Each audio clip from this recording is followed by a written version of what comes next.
We've come a long way since our humble beginnings. We started out as a meetup group in 2003 with just a handful of people that would get together every month and take a walk downtown with their dogs. And it was fun, but it wasn't really accomplishing the goals that we had set as a group and that what we wanted to accomplish and knew we could. In 2008, we became a formal 501c3 nonprofit, which allowed us then to have a mission-based organization that could, accomplish the goals that we had set out for ourselves, which were pretty lofty. We knew that there was a need for us to intervene into all kinds of situations on behalf of owners and dogs. And we're getting stronger all the time. And we have thousands of families that follow us on Facebook and go to our events locally. There are over 1,600 members of our meetup group locally. We're the largest meetup in the country. And that has to say something about the commitment of these owners to our cause as well, to support these dogs.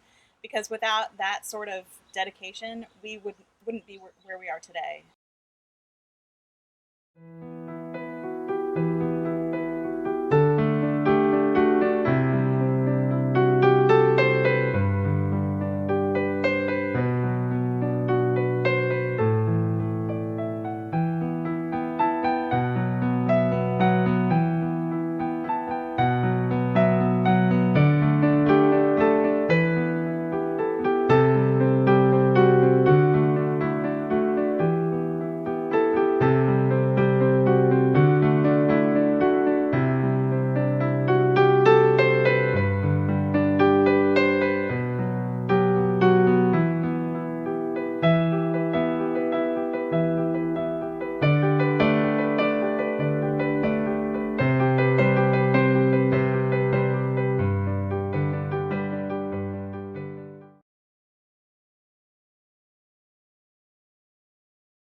I think the overall support that we lend the community as a whole makes us totally different than other rescues.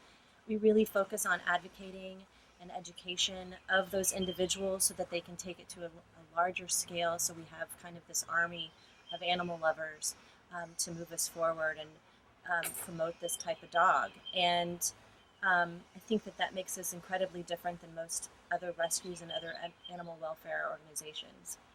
Gives us an opportunity, these outreach and education opportunities to speak to people on the ground level and work directly with the community and members of our support group and people that maybe we wouldn't reach otherwise at fundraising events and things like that. So it keeps us grounded and moving forward, and often gives us ideas for new programs and new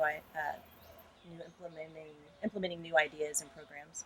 Yeah, I mean, part of the reason that we're, proud of what we do as an organization is that a lot of the people that come to us feel like that pit bull owners don't get the support from maybe people who have heard negative stories in the news or have misperceptions about their dogs, and they feel like they really need that extra boost to feel like they have the support they need. And we're the organization that provides that to them, both from kind of a social service standpoint, but also just bonding and having fun with your dog. I mean, that's really part of why we're here, is that we want to encourage that bond to strengthen, and having fun and doing social activities is part of what we do too, to make sure that people feel like they're included in that.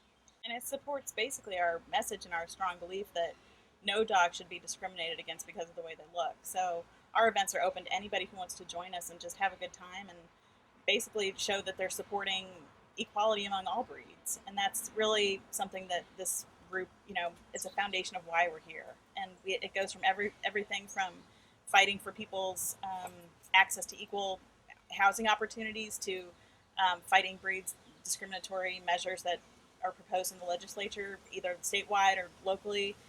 There's all kinds of ways that we want to make sure that message gets out to people, that all dogs should be treated equally. We have an info box, and the questions range from everything from I can't afford my pet deposit, and then we just help with that one situation that keeps the family and their dog together, and it's one less dog in the shelter. Sometimes it's just one tiny situation to the much grander situation where we're dealing with the legislature trying to ban our dogs. So sometimes we're just dealing with one family and one issue. We did have a family that had service dogs, and they were dealing with a child that had a disability whose leg had been amputated, and the father had cancer, and the dogs were helping the whole entire family. And the landlord didn't understand the ADA, the Americans with Disabilities Act, and he wanted to evict the family because he didn't feel pit bulls were safe dogs. And really, all we had to do was write a letter and inform the landlord that what he was doing was illegal, and the family was able to keep the dogs. We're here to be a resource, as you said, but also make strides forward for these dogs. I mean, we're here to change perceptions, and if we don't start at a grassroots level and move forward, then the progress that we make can't affect individual families. And we're trying to make those inroads just a natural part of dog ownership. Whether you have a pit bull or Chihuahua, or a Mastiff or a Great Dane, you should have the same access to everything. We fundamentally formed this organization on a belief that rescue has to come second. Unfortunately, there are too many dogs dying in the shelter, and we can't save them all. And we believe that we have to change the perception of the breed so that other people go out and rescue these dogs, so that there aren't terrible laws being passed everywhere that affect these dogs, so that housing opens up for these dogs, so that other people will go out and go to the shelter and rescue these dogs and not look the other way and say anything but a pit bull. So if we can change the image of these dogs, then we will accomplish our mission, and that has to be our primary mission.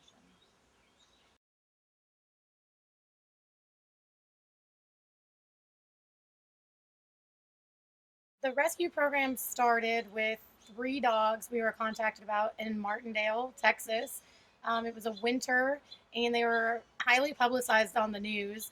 And we were introduced to a woman from the area who actually brought the first dog, Smiley, to one of our board meetings where we all had the opportunity to meet him. We kind of pondered back and forth after he had left, and that weekend we went down to pick him up where he was at on a chain living outdoors. We took him to the Mighty Texas Dog Walk, and he really started the entire program. And we actually currently have Smiley back in our program right now. But that's one of the great things about our rescue program is that once we make a commitment to a dog, we stick by them for their lifetime. And the dogs we pull into our program are adult pit bull type dogs most often, dogs that have lived their life on a chain, suffered severe abuse and neglect, or oftentimes are the long stay dogs at the local and surrounding animal shelters. We take dogs from everywhere. We make sure that we're reaching out to shelters that may not have as progressive adoption policies as we do here in Austin. For example, there's a shelter in Childress that doesn't adopt to local rescues, and so we are trying to make inroads into those shelters so that they do realize that their local rescue community wants to be involved. We've successfully pulled and rescued over a dozen dogs from dogfight busts from all over the country, and they all successfully have been placed into loving forever homes. And that's one thing that we really pride ourselves on, that we are an organization and a rescue that gets called on from other large animal rescue organizations, Best Friends, Bad Rap, organizations from all over the country have asked us to step in and help. Try to keep between 15 to 20 dogs in our program at a time. All of our dogs live in foster homes where they can learn training, they can learn home life, basic manners and skills. You adopt a dog from our program, we essentially welcome you to our family. We've invested in both you as an adopter and into your dog, so we are constantly here as a resource. If there's ever a question, whether it be 3 days after adoption or 5 years down the road, we've built up these resources to assist the family, to make sure that that's a lifetime commitment and relationship between the adoptable dog and the adopter and the family. T-Bird, one of a dogfight bus dog that was pulled into our program, we took him out for a meet and greet to his forever home, and Lydia and I were videotaping the whole way down the driveway, and we pulled into this gorgeous ranch, and we were like, oh my gosh, I want to live here. This is heaven. And we opened up that door and let T-Bird out, and he was sniffing the cows, he was sniffing the horses, the other dog loved him, he didn't care about the chickens, and he has been living on cloud 9 since that day. It gives me goosebumps to think about it. One time Lydia and I took 2 dogs from some dogs that got surrendered to us, and the guy that we try not to judge took the dogs, was so afraid that we were going to call the cops, and it turns out that dog that he had living in his yard and starving in his yard actually ended up being a police dog. And just the irony on that just is not lost on us. And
There's been so many good moments. Yeah. I mean, I remember that kind of our first, Pitbull Awareness Day march up Congress Avenue. And I remember Lydia was with me. I don't know if you guys were near us, but at one point we just kind of looked back and there were so many people following us. And it was just that feeling of like, we're a force to be reckoned with. Look at all these people who care about their dogs and love their dogs and want to be out there as a voice for them in the community and talking. It was an amazing feeling to know that. Our first Pitbull Awareness Day, that one that you're talking about, I cried. Yeah, because we thought we parade. estimated 100 people would come, and there were thousands, and they just kept coming and coming and coming. I mean, people that were downtown and didn't know that we were having a parade were just like kind of like in shock and awe. Like, what are all those dogs? And like, look at those people. Not just dogs, they were Pitbulls. And they were just like, they were smiling. I mean, there was just this recognition that what we were doing really was making a difference in people's lives, and that's just a great feeling to have. Well, and it was pretty awesome to stop traffic in downtown Austin as well.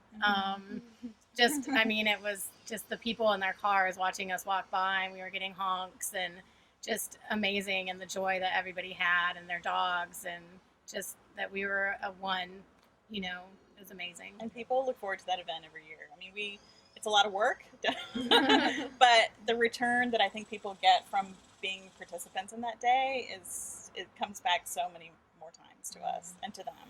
it reminds us that we actually are in the majority, Pitbull type dog owners.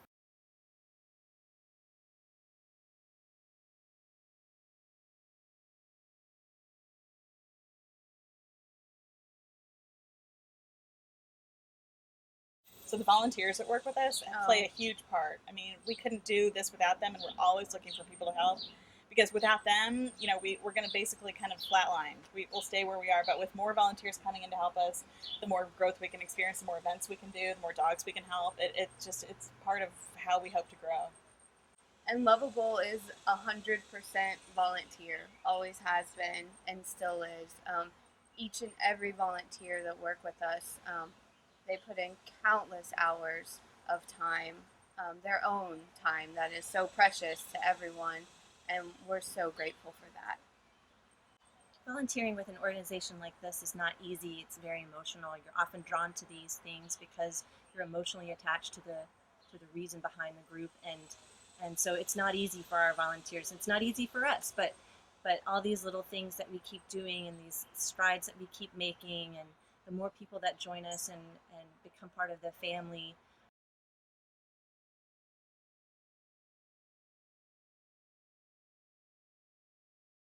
And to see where we've come from 5 years ago to now. I mean, to think about all the people that have been part of our story, it's pretty inspiring to us and to basically everybody who knows where we came from. We have a big vision for the future, and we hope to one day have a facility where we can exponentially grow our training program and continue to offer free training and outreach to all the different areas of Austin, and focus in on the owners that really need the help and the assistance. And we hope to be able to grow our training program beyond just the basic and advanced training, to have things like agility training, nose work, um, weight pull, dock diving.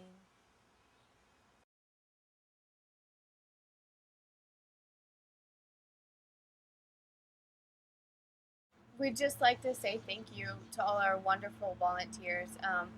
I know especially our foster parents in our rescue program are amazing. These people open up their hearts, they open up their homes, and they're doing volunteer work 24 hours a day, 7 days a week when they have one of our adoptables in their program. And thank you also to the pit crew volunteers who are out there showing what great dogs we have.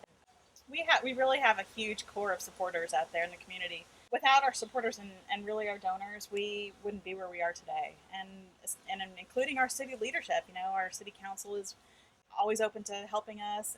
The city animal services office. We really pride ourselves on having good relationships with everyone we work with.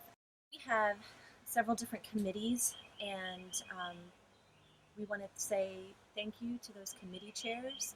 They donate tons of time and organize events like this, and work together and meet oftentimes 1 or 2 times a week in order to pull something like this off. And I would really like to add to thanking our foot soldier volunteers that are out there doing grassroots education and outreach on a daily basis, because they love their dogs so much that they're out doing that. And we'd like to give a big thank you to all of our trainers that help make the training program run. Without them, we couldn't be doing the work we're doing and training dogs out in the community as well as our own adoptables.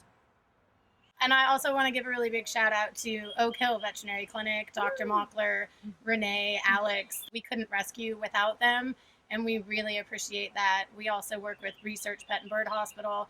Really appreciate them as well. They've taken really good care of our dogs. Palmer Lane Pet Hospital, amazing staff.